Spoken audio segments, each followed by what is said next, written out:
রিয়াস ব্লগে তোমাদের স্বাগত আর অনেক ভালোবাসা। আজকে আবারও একটা ব্লগ ভিডিও নিয়ে তোমাদের সামনে চলে আসলাম। আর আজকের ভিডিওটা ছিল একটা রেসিপি ভিডিও।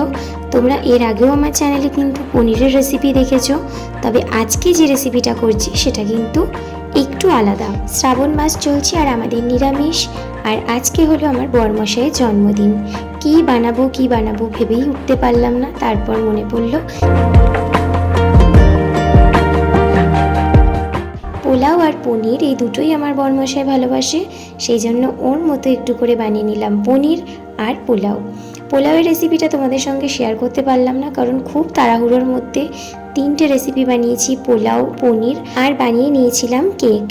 কারণ যেহেতু শ্রাবণ মাস, নিরামিষ কেকের অর্ডার দিতে এবছর আর পারিনি, আর ছেলে খুব বায়না করছে যে বাবার জন্মদিনে কেক কাটতেই হবে, সেই জন্য ছেলের আবদারে বানিয়ে ফেললাম কেক। তো সেই রেসিপিটা তোমরা পরের দিন দেখতে পাবে। তো আজকে যেটা তোমাদের সামনে এখন শেয়ার করছি সেটা হলো পনির রেসিপি। পনির রেসিপির জন্য আমি নিয়ে নিয়েছিলাম 300 গ্রাম পনির, আর যেহেতু ও আলু খেতে ভালোবাসে সেই জন্য দিয়েছিলাম আলু।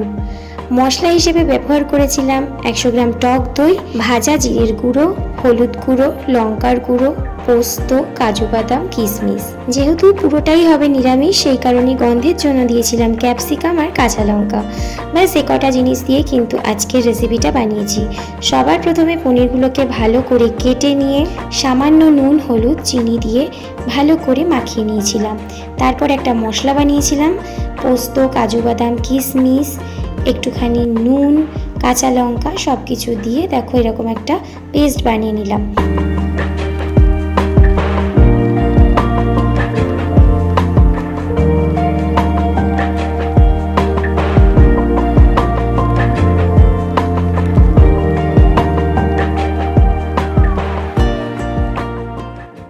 এরপর তেলের মধ্যে ক্যাপসিকামগুলো ভালো করে কেটে নিয়ে ভেজে তার মধ্যে এই পেস্টটা দিয়ে দেবো।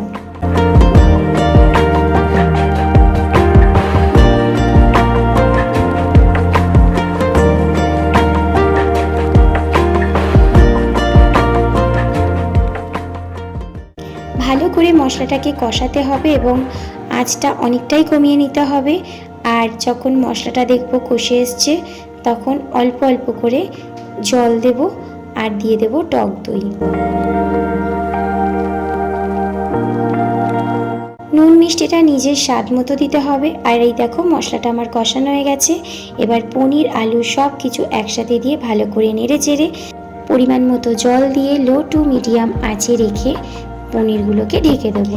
আমি 15 মিনিটের জন্য ঢেকে দিয়েছিলাম, আর আমার কিন্তু পনিরটা পুরো রেডি হয়ে গেছে। নামানোর আগে সামান্য ঘি দিয়েছিলাম। বিশ্বাস করো, দেখতে সাদা হলেও খেতে দুর্দান্ত হয়েছিল। তোমরা চাইলে বাড়িতে ট্রাই করতে পারো। আর আমার আজকের ভিডিওটা যদি তোমাদের ভালো লাগে অবশ্যই লাইক, কমেন্ট, শেয়ার করে দিও। আর যারা আমার চ্যানেলের এখনও পর্যন্ত সদস্য হওনি অবশ্যই চ্যানেলটাকে সাবস্ক্রাইব করে পাশে থাকা বেল আইকনটা প্রেস করতে ভুলো না। আর কেমন হলো বাড়িতে বানানোর পর অবশ্যই কিন্তু আমাকে কমেন্ট করে জানিও। আজকের মতো আসি, টাটা।